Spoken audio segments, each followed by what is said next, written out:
The idea is this. Most people read at the same speed they talk. So if you are one of those like me that likes speaking quite fast, you probably read faster than those people that that talk slowly. So most people are limited to read by the speed that they talk. They can't read faster than they talk. So now the idea of learning how to speed read is about showing you that you can actually silence that little voice that runs inside your head where you pretend to say something, pretend to hear something to be able to understand.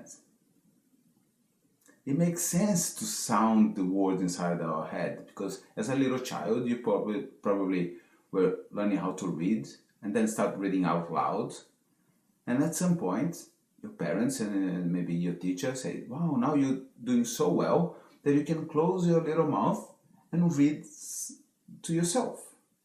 You go silently outside. No one can hear you, but you can still hear your own voice inside your head. Your voice gets trapped inside your head. Now, what I'm going to show you is how to silence the voice. Once you silence the voice, wow, you can read much faster than you can talk. So most people talk and read from 200 to 300 words per minute. Some people a bit less, 100 to 150, and some people a bit faster, 350, even 400 words per minute. It's quite rare to find someone reading at 400 or 500 even without training. Some people just know how to do it. They don't even know how to explain it. They just know. Anyway, now you will be silencing the voice and then you start performing at a very different style. And to do that, you will start harnessing the power of your right brain. We normally read with the left side of the brain. That's the side responsible for language and to read and write and talk is the left side, which is sequential and linear, one thing after the other, one word after the other, and everything makes sense. The right brain is more holistic.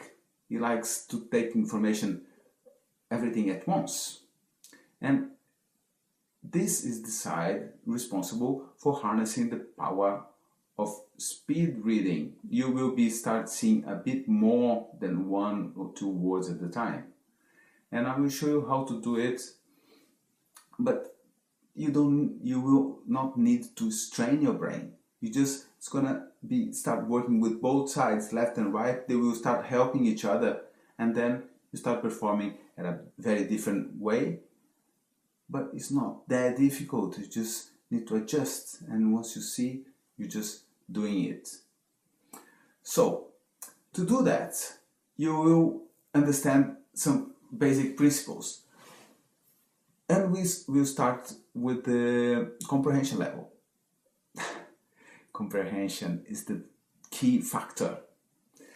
A lot of people get worried. Oh no, and what about reading faster? What's going to happen? I'm going to be missing out on things, and I will miss the word no, and the meaning will change completely, and I will make a mistake on a test or just not get the information as a whole. That's not true. The idea of going faster, once you get faster, you get more focused. And by being more focused, you get more comprehension. If you're going slowly, and you get bored, and then your mind drifts away, and then you come back, and then you go, and you come back, and then you skip back and reread, and skip back and reread. When you see, you say, this book is boring, and boom, close the book, put on the shelf, maybe forever. Yeah. So one thing I want to talk about is comprehension level. We are very concerned about having very good comprehension.